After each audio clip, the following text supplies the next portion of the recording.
Hi, Lucy, and hi. Welcome to today's event. I'm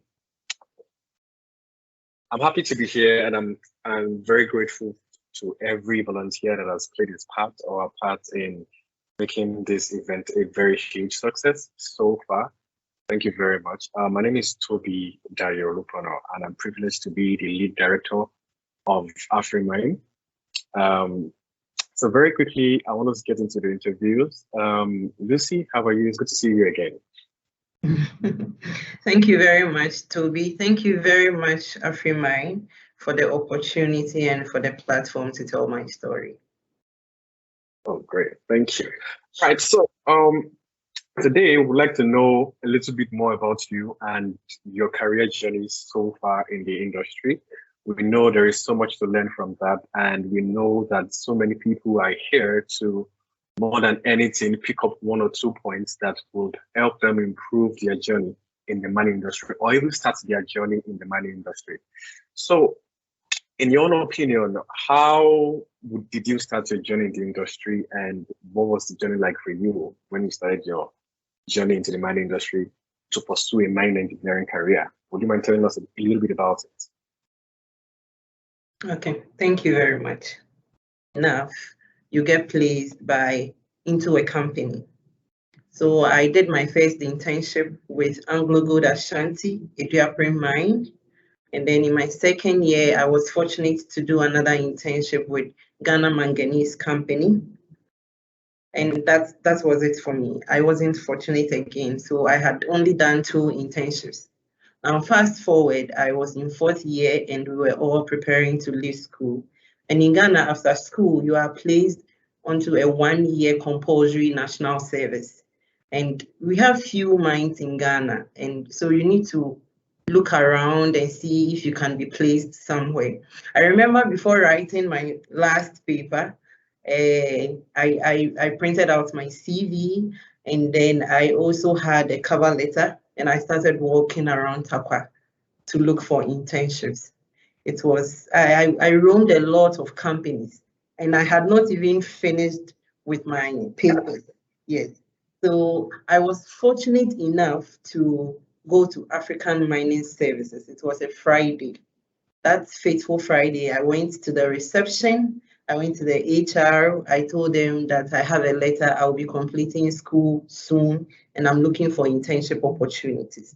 So HR took my number and said that he would call me if anything shows up. On my way out, I met a young man on the porch who was just taking some fresh air. I introduced myself. He was a white. I introduced myself. We started talking, and I told him, hey, I came here to look for an attachment opportunity or internship. I'm a mining engineer. I'll be completing in May, June. And he was like, wow, good. He was an Australian. I was like, give me your CV. And before I could say Jack, he made calls and I was ready to start when my paper finishes. So that was how I started. I think what I did differently that sets me apart right from the word go was that I was proactive. I did not sit and wait for the national service people to place me wherever they wanted to place me. And when I had the opportunity to, I made sure I proved myself. So I had a chance to do my national service with them on the same site. So that was how my journey began into the mining industry, and it has remained success stories throughout. Yes. Beautiful. That's the story, and I'm sure a number of us would pick up what it means to be resilient and what it means to be proactive with regards to looking for opportunities yourself and not waiting for people to do that for you. So let's just take one step backwards. So you told us about how you took steps when you are about to get posted for national service and also during your vacation work. So tell me, what was the process like for you to get into the university, and why did you choose mining engineering? I would like to know. Okay. This is an interesting question. Yes. Well, for me, I was born and bred in a small town in the central part of Ghana. It's called Dunkwao Onofin. Donkwa is predominantly known for alluvial mining and now galamsey activities. Growing up, I wanted to actually be an air hostess. That was my passion. That was my dream. That was what I wanted to be. Along the line, it didn't change, but after school, my parents were actually farmers, so they didn't really know much about mining. I remember I had an auntie who lived in Tapa, and the husband was a miner, but that was all I knew. I didn't know anything more. Fortunate enough for me, I had a neighbor who was a bit enlightened and knew something. So I approached him and I was like, my results are in and I need to buy a form. And he said, okay, I have been going to Takwa and I see University of Mines. If you do mining, I would buy the form for you and then complete it and deliver it on my way anytime I'm going there. I said, okay, well, I didn't know what mining was anyway, but I said, okay. And he bought a form for me. We applied and I got it. So that was how my story started. Yes, and then he supported me small. Then that has been it. Oh, that's an incredible story. I think it's a story of being at the right place at the right time. At the right time, yes. And that has repeated itself to when you went to seek that position with AMS. So I'm happy for this. So thank you very much for that. That was very interesting. So would you say you regretted that decision, or would you say you're enjoying that decision? I am a very methodological. I wouldn't say I have regretted that decision. Mining is a very rewarding job. And you get to meet a lot of people from diverse cultures. You get to hear opinions. And it's like it sets you apart. If you are able to work in a mining company, you can fit anywhere else. Yes, so it's a career that I never regret taking. Oh, beautiful. Thank you very much. So you back to your bio, we realized that you began your career at AMS and you've been there for so long. And you briefly told us about the story of how you got your position in AMS. So after the national service, were you retained there, or did you go look for a job somewhere else and came back into that place, or what was the story? What was the story like for you? Okay. Fast forward, 1 year was over. So after national service, I was not retained. I went back home because African Mining Services is a contract mining company. So sometimes they downsize. Other times when they have more volumes to produce, they add people on. Unfortunately for me, as at the time I was completing my service, that project was going to downsize. So I had to come back home. And I remember I was in Tapa, so I came back home and then I was waiting and trying other places.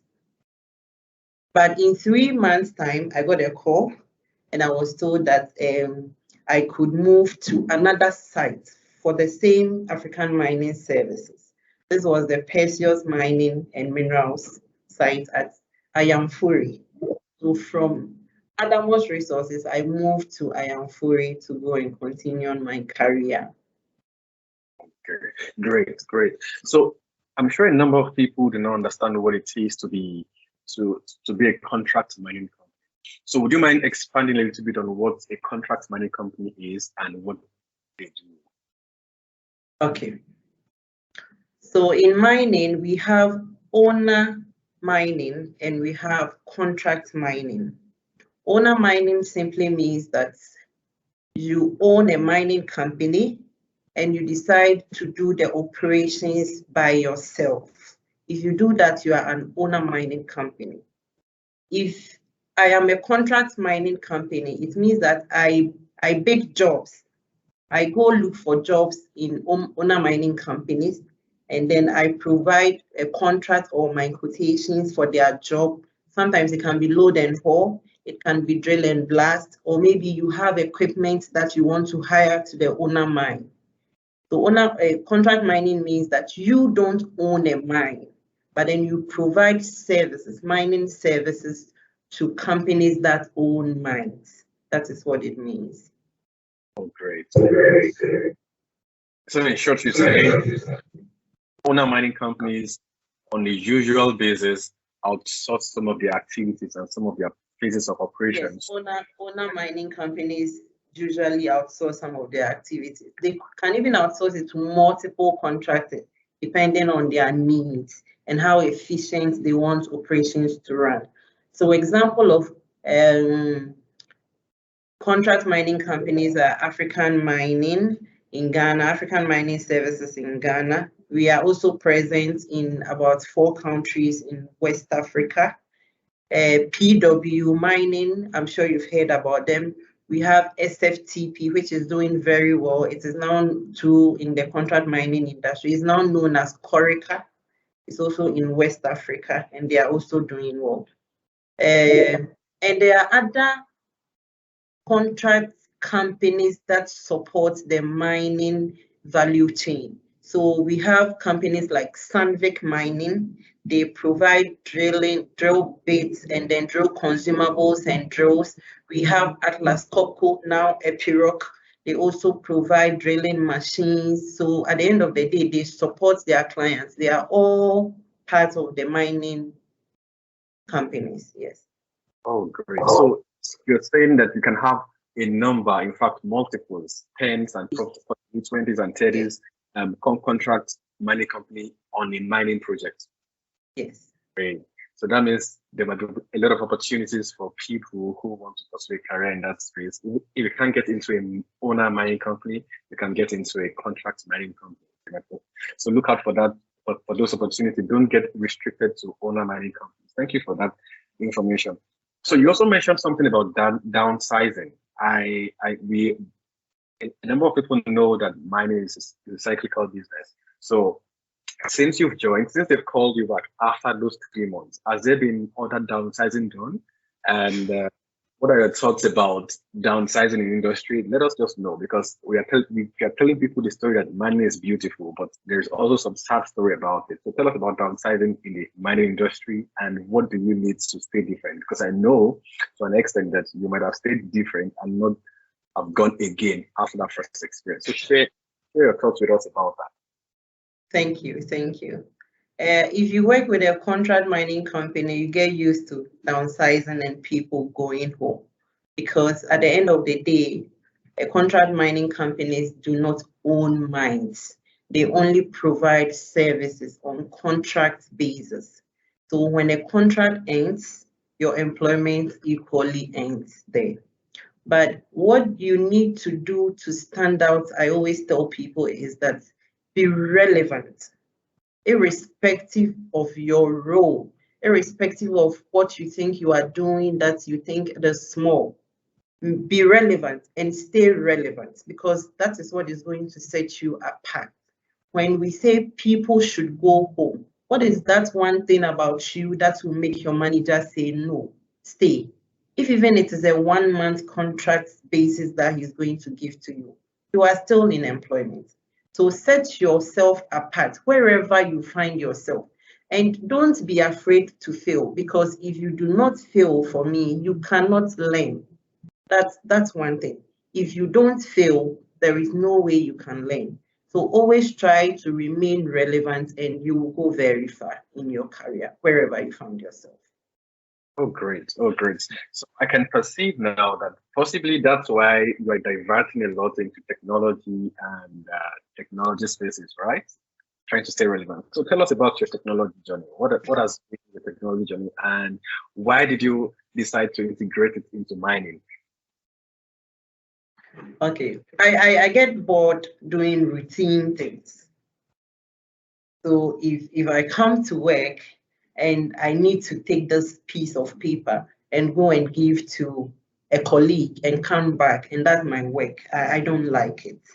I love to research. I like to take leads on things, and I like to work faster. So I remember when I first joined, I was getting bored, and I I started looking for ways and means to change the way I work.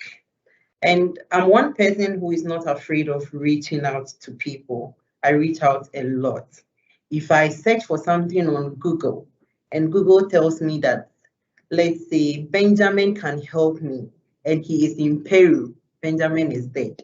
Because I will make sure I look for Benjamin and I will find Benjamin. I will acquaint with Benjamin and we will be friends. That is me. And when I'm friends with you, I will tell you that, Benjamin, I reached out to you, or I'm reaching out to you because I searched on Google and Google tells me that you are going to help me. That's it. Yes. So when I joined AMS, I was told we used to have a mining system that was working for us. So instead of we capturing data into Excel sheet, we were capturing data into that system. But the person who brought the system and was managing it resigned with it. Yes, the knowledge and everything left with it. So I said, okay, so there's something like this that can be done. So I started learning how to code small on myself. AMS is a very technological driven company. They believe the future of mining is technology. And very soon, all decisions, even now, are going to be data driven. So they don't joke with their data. So they brought a system. I was not a champion, but in order to remain relevant, I took a lot of interest. And one thing I have noticed everywhere is people resist change. People resist change. So when change comes, jobs are threatened. But where mining is going, if you don't embrace change, you will be left out. If you do not embrace change and learn how to fit in well, you will be left out. So I embraced it. And from the earlier days of my career, I met people who became mentors in my life. The second internship I did, I was supervised. My boss was a female. So she became my friend. And everything I asked her, that how do I do this? Or where should I? So when I saw an opportunity for me to shine, I took it quickly. And even though the people around me did not see where that was going to take me, I was interested in the knowledge that I was obtaining from it and the fact that I need to research. I was broadening my knowledge base. Yes. So I realized that I could do more. And for the technical skills, everybody can go to UMatt and pick it up. Everybody who completes a senior high school with Ghana with good grades can go to UMatt, take the technical skills out, and come out and be doing them on the mind. So you need to learn something else. You need to think differently and things that nobody is watching. I tell people that if you go to work, the things that your colleague thinks is this thing is below me or is below my grade, forget about it. Do it. There is going to be a day when a boss would need that and they will say that, no, you have been doing this, but this person has been. So that was what worked for me. That was what worked for me. Great. In one of our conversations, you did mention that after you took on that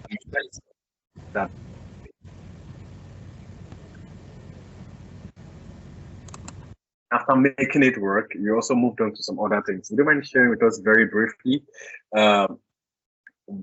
those few things in short words or in short sentences, those things that you did, and to infuse technology into mining, and those little things that you did in addition to the mining system that you learned that kept you relevant, just very shortly. The question, at a point you were not transmitting, so please repeat the question for me again. Okay. So I'm going to repeat it again. So what I said was, you did mention that you started with an abandoned mining system, and this was years ago. So, and I believe that the mining system has shifted.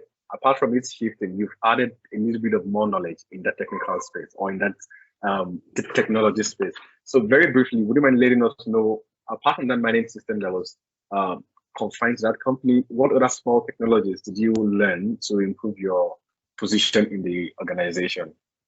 Or Okay. I learned analytics and reporting.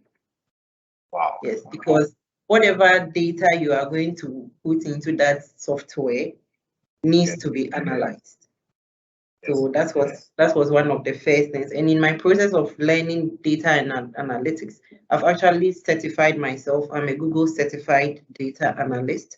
I'm a Microsoft certified data analyst. So I'm very good at developing reports and dashboards, interpreting data, cleaning data. Yes, I also know Java scripts writing. I know SQL. So yes, when it comes to things like that, I know C++, I know DAX. Yes, so me in the technology space is a daily learning process. I love to learn. I love to learn. I do that. Yeah. Thank you very much. While you were answering that, you saw a gap, filled the gap immediately. So that kept you relevant. Another thing you mentioned that took you away from it was that you said you saw mentors and you reached out to them and you decided to be their friend and you learned from them. I think those are very two important points that you've made. So can you give us an instance? Because I know a number of people, including myself, sometimes reach out to mentors, but we don't know how to keep them engaged. So after the initial contact, I would like you to mentor me. I would like to learn from you. How do we keep being relevant? How do we get them involved? And how do we make sure that that mentor-mentee relationship is blossoming over time? Tell us how you've done your own so far. I think we can learn from it. Okay. I haven't really used any particular method, but I can share what has worked for me so far. Okay. Yes, I can share what has worked for me. For me, when I approach you, I open up. I open up. So I let you in on everything. When it's time for decision making, I am not now coming to tell my story. You know the story already, and you know where we are. And now it's time to make the decision. So come on board and let's make it. But some people reach out and then they abandon their relationship. And then when you need help, you expect the person to jump out of nowhere and then come and help you. No, it doesn't work like that. Once in a while, check on them. If it is Christmas, let them know that it is Christmas and you are wishing them well. If it's their birthdays, just follow. If they are doing a webinar, join.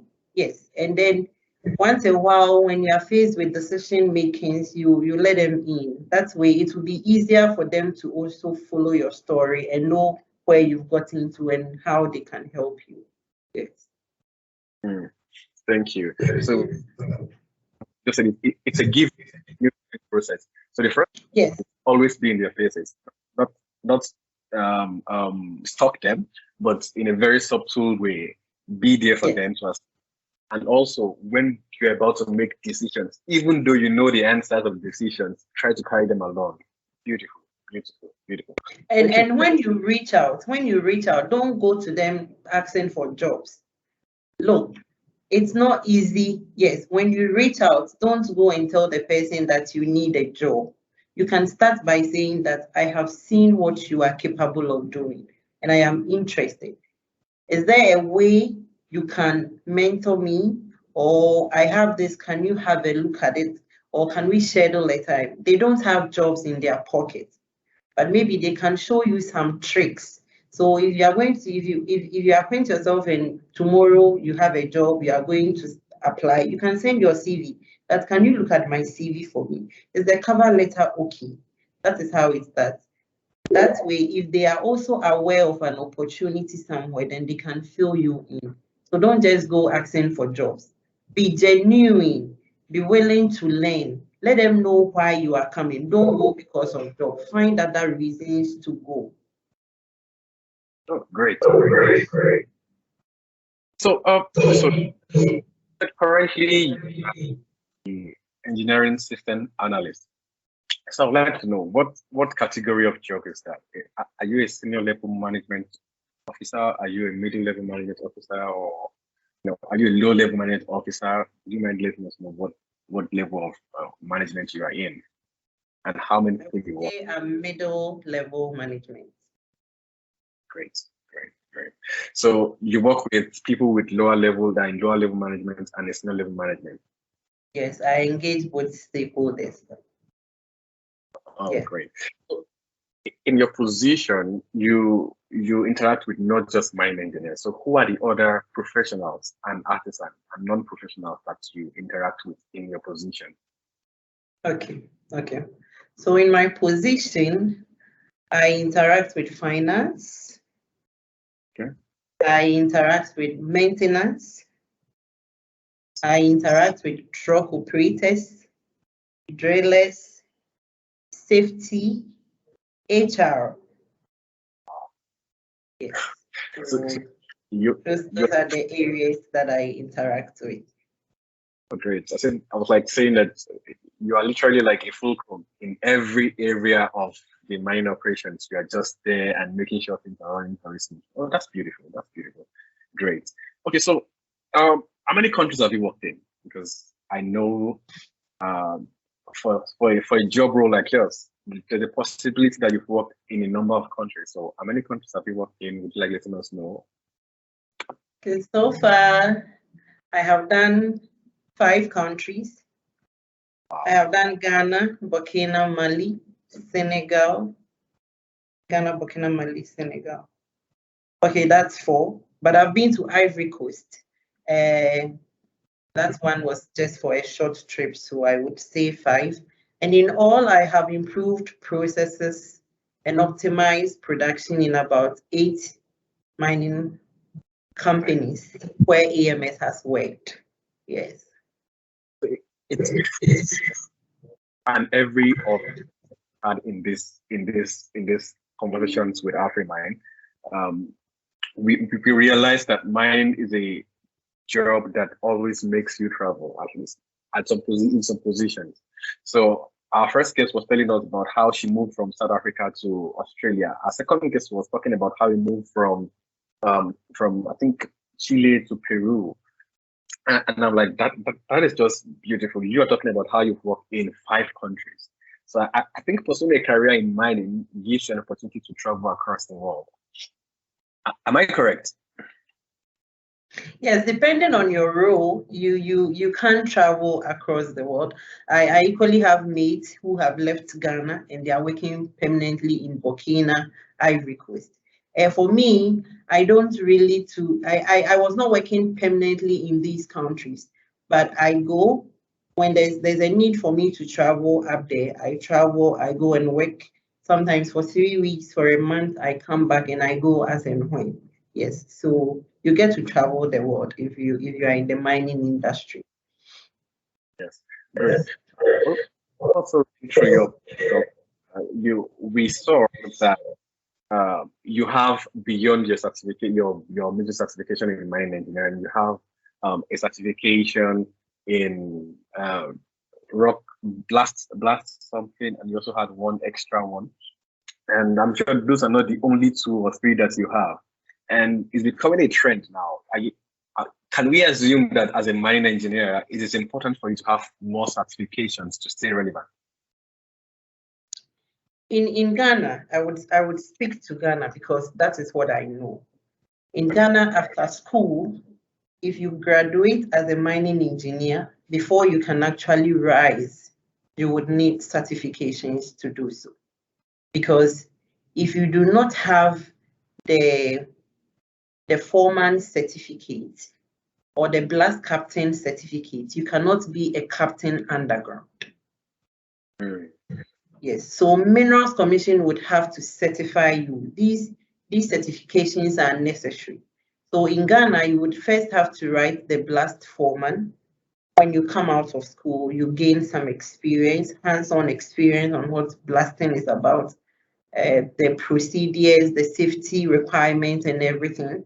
You go and justify yourself, and if you pass the examination, you are given the mine foreman certification.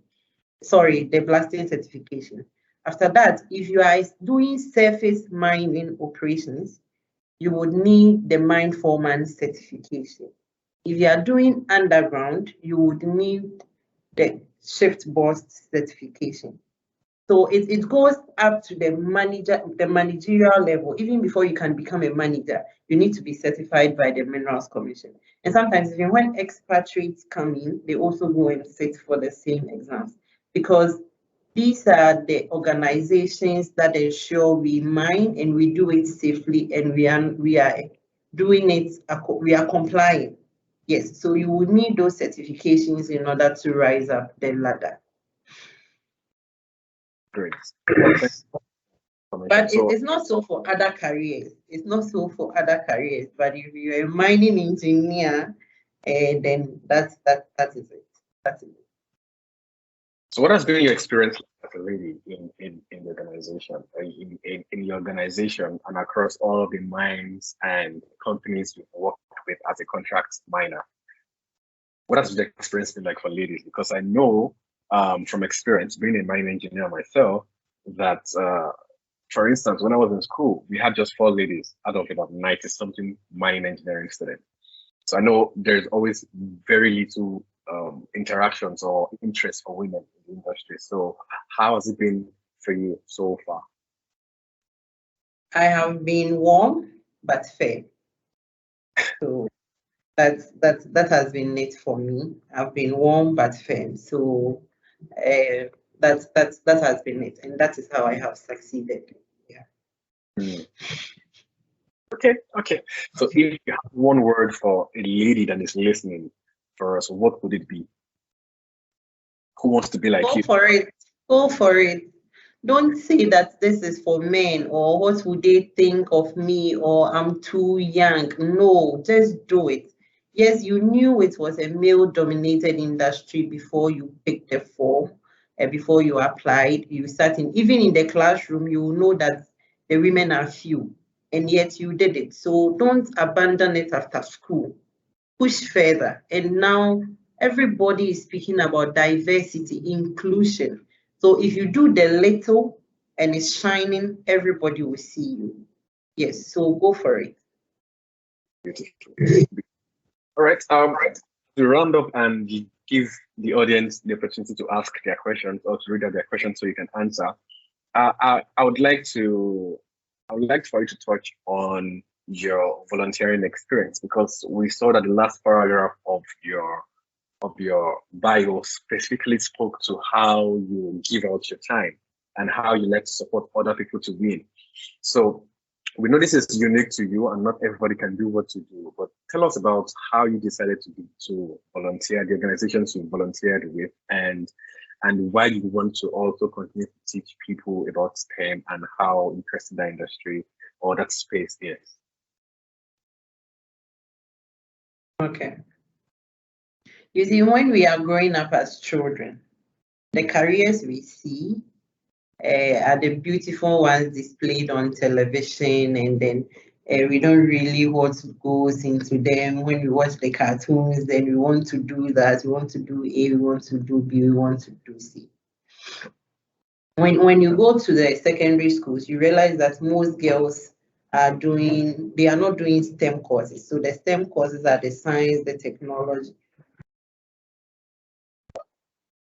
Yes. So for the volunteering, it started for me at church. I started volunteering at church. So after church, I will meet the women, the girls, and then I will ask them about how school is going. And then if they need somebody to talk to, they can raise their hand. But eventually, it looked like I was being biased towards the ladies. So the boys also got dumped on, and then that is how small I started. And once in a while, I look up for companies that are looking for volunteers. So I believe you can build a lot of skill sets through volunteering. So I volunteer for a small company down here that teaches science and technology, that teaches some science and sales skills. On the weekends, I help with. In the same way, I reached out to AfriMine that I wanted to volunteer, because for me, I'm a strong advocate of getting some soft skills. If throughout my career, if there's something I would have done differently, not a regret. Maybe I would have done it a bit earlier after school, was to develop my soft skills, because it will change your story. You will become intelligent just by sharpening your soft skills. Like I told you, the blasting, the load and haul, the planning, we will learn it. Yes, but the soft skills, they do not mention it to us at the universities. When we sit in class, they don't tell us that. But that is what we need to lead. If you want to rise up into management, you would need that. That is why sometimes you go to the mines and the top people are not mining engineers. Those people are MBA people. They have to learn how to lead businesses. And those skills are very valuable as well. So don't let the time go by. Don't let it go by, because me right now, I always tell myself that there's more sleep later. There can be more sleep later. When you have the opportunity, learn, always learn. Always learn. That's the only way, because the world is really running very fast. The mining industry is evolving from the conventional daily drill and blast, big paper, planning on tables. We are moving away from that. Automation is taking the lead, even in West Africa. There is a mine in Mali. It is called the CIM mines, and the underground operation is automated. So automation is taking over. If you are not careful, you will become irrelevant and you become threatened because you think somebody is taking your job away from you. But that is not it. The future is technology. So tag along. You don't really need to know all the coding in the world. But if somebody says code, you know what it is. You can align. That is all you need to succeed. So please learn and learn and learn. Yes. Thank you for the and I'm sure we can always fall back to it when we need to. So one particular thing you said, which I want to buttress, is you saying that you reached out to us, and I can confirm that is very true. Lucy reached out to AfriMine and she said, guys, this is what I can do, this is what I've done in the past. I'm willing to support you to make it a success. And as we speak today, she's leading the soft skill knowledge acquisition center in Ghana for AfriMine. So if you are thinking of volunteering with AfriMine, I'm sure, and how you want to relate with her, that might be a place for you to start. So don't worry. I'm sure over time there'll be so many other opportunities for you to volunteer. And if you want to volunteer with AfriMine, just visit our website. You would see the instruction on how to do that. Well, thank you very much for deciding to volunteer with us, and thank you for being with us today. So I will move straight to asking the questions that our listeners have asked. While I do that, I will turn off my camera for ease. So please just listen to my voice. Thank you.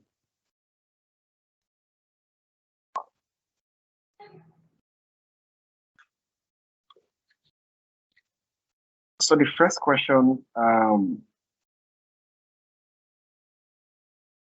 somebody asked, David A asked, they said, are you married? If you are married, how do you combine parenting with a demanding career, especially as a lady? This one I'm telling you, and nobody is going to know.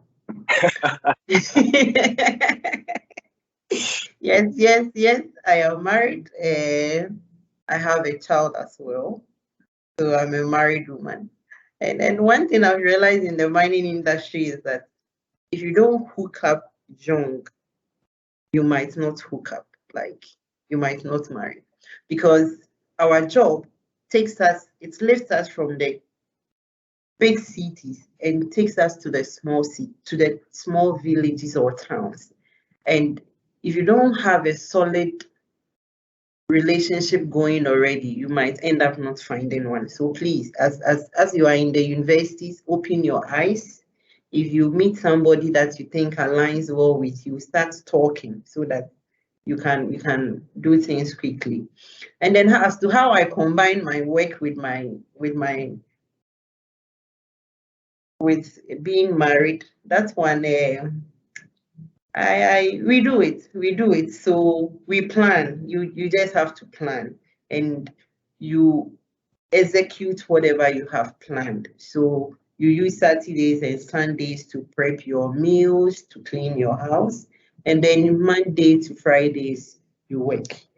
Sometimes I travel and I leave my family back home. I have extended family who come by to assist and support. So I think I also have a very good support system, and that has taken me far where I've gotten to. Yeah.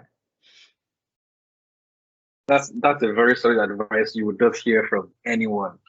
Hook up your if you're in the mining industry. Well, that's very interesting. Another question here is, does AMS have presence in South Africa? Okay, AMS doesn't have presence in South Africa. Okay. Thank you for that one. Here's another one. What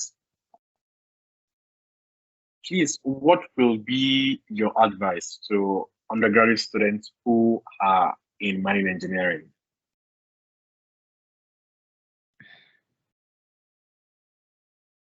Be proactive. Look for opportunities, and when you get the opportunity, make sure you shine. Look for people ahead of you in the career path that you have chosen, and ask them to mentor you, so that right from the word go, you know what to do and when to do it. So that will be it. Great. So Lucas has also asked, where do you find organizations who need volunteers, and how do you reach out to them? I also didn't know where to find organizations who need volunteers. So I use LinkedIn and I use Google. LinkedIn is a very big platform. If you've not signed on there, please do. And it's for work, it's for corporate staffs. So you can always search for a role. You can search for volunteers in mining or volunteer job and things like that, and some will come up. I equally didn't know how to search for volunteers, a volunteer job. So that was what I did. I used Google and I used LinkedIn. Okay. Somebody asked there, said, I'm a final year at UMass studying BSc Geomatic Engineering. I want to ask, what is the daily typical schedule of an engineering analyst? And that's number one. Number two is, what is the best way to contact you? And number three is, you've answered this one. Any advice for final year students? I think you've answered it. So Joshua asked, what is the daily typical schedule for an engineering analyst? Thank you. Before you can become an engineering analyst, you need to know all the processes in the value chain. So a typical day for me starts with a lot of meetings. Then after that, I look at production data that has been gathered and how to make insights out of it. I look at processes. I identify processes that are repetitive and how to optimize them. So I am always engaging with my stakeholders, people below me, people above me. So for the people below me, you need to let them know why we need to change the way we are working and the benefits they stand to gain if these processes are optimized. And those above me, you present a business case and you let them know that if we do ABC, we are going to save this amount of money, because at the end of the day, your interest is your revenue and your profit. So I'm always looking at processes that we can optimize so that our revenue will keep going up and our profits to be stable. So that is what a typical day for me. So the meetings are a lot, and then data analytics, and then stakeholder engagement, yes, and process mapping. Great, great. That's very, very insightful. But you mentioned something about production data. Would you mind sharing just very briefly what production data entails? Is it data from the equipment? Is it data from run of mine? Is it data from machines? Or what does that data mean? Okay. So because I'm doing contract mining. So for us, your production data will be the volumes you have moved the previous day, or volumes you have moved over the course of a period.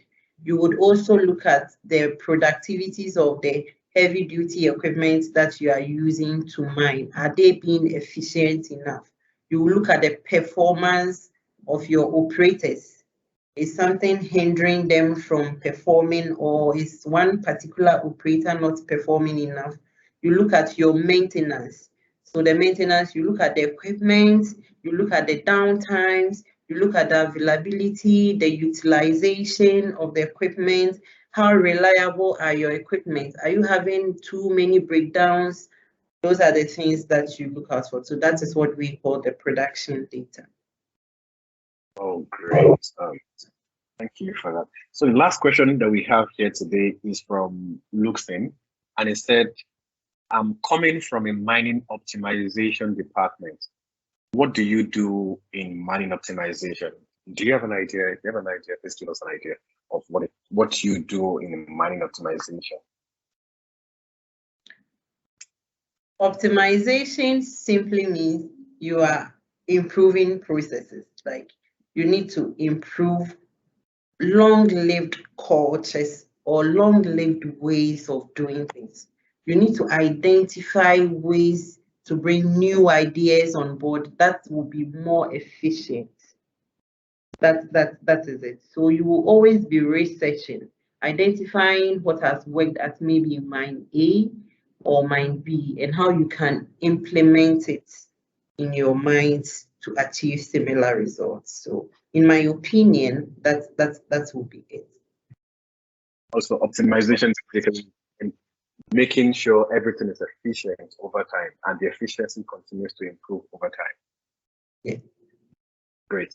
So the question just came in from Timitope saying, what is the advantage of being a mining engineer compared to other engineering classes?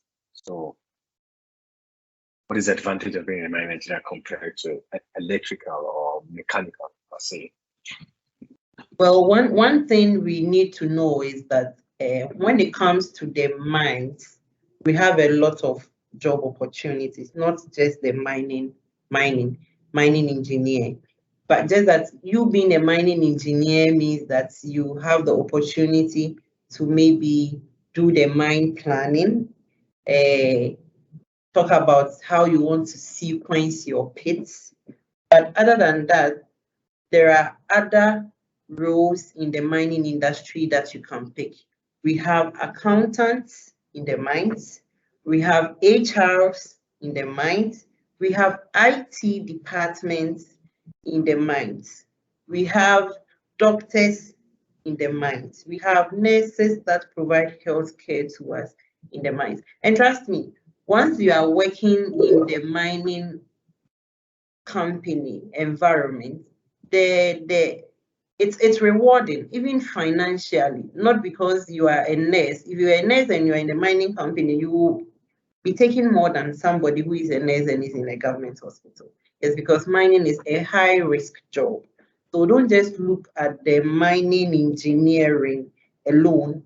There are a lot of other things. We have the geologists, we have the environmental people who make sure that what we are doing, eventually we will not destroy all the living things in the soil. We have exploration, which is also another part.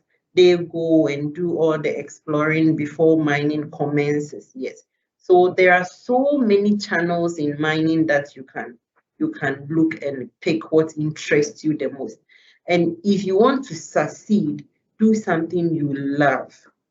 So if you do that, you will not just be looking at the monetary reward, but because you love it, you do it and you give it your all. then the money will just be like a compensation. Yes. Yes. So make sure you love what you are doing. If you don't love it, please find something else to do.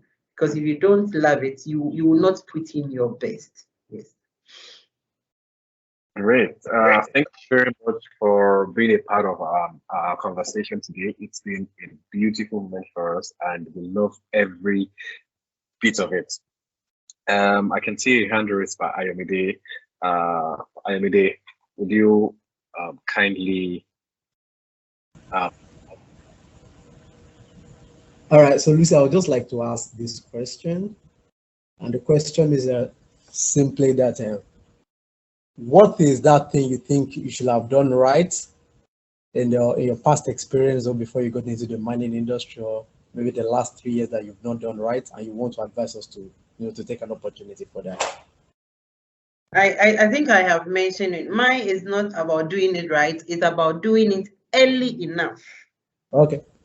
Yes, it's about doing it early enough. So pick your soft skills early enough.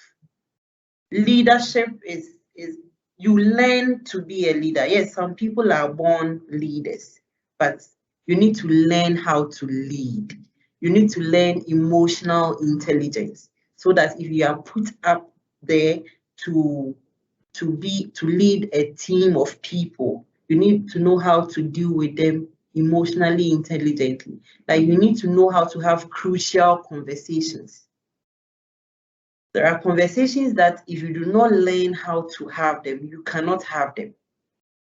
So all these things are soft skills that you can pick up. Organizational skills are soft skills. If I have 10 jobs to do, how do I organize? How do I prioritize? All those things are soft skills. Else you'll be in the mind and you'll be overwhelmed because you don't know where to start from. And usually that is what happens. You see, mining engineers leave school and then they rise through the ranks and they become bosses, and you see that no, these people are bosses because they know their job, not because they know how to lead and implement processes. Yes. So if you are working under such a boss, it becomes very difficult even for you, because sometimes how to approach the person is a problem. How they delegate to you is a problem. Yes. So let's pick our soft skills early enough. Our communication skills is a two-way street. How to do all these things. You can just go to Google and search for soft skills that needs to be polished or anything. There is so much knowledge on Google. You don't need to pay anything. Just read, and try to apply them as and when you need to, and you will be fine. You will be proud of yourself. Yes, you will be so proud of yourself. I am still learning. Me and learning there. It's like that. Yes. So Yeah. Okay. Luxon is about to say something. So Luxon, over to you.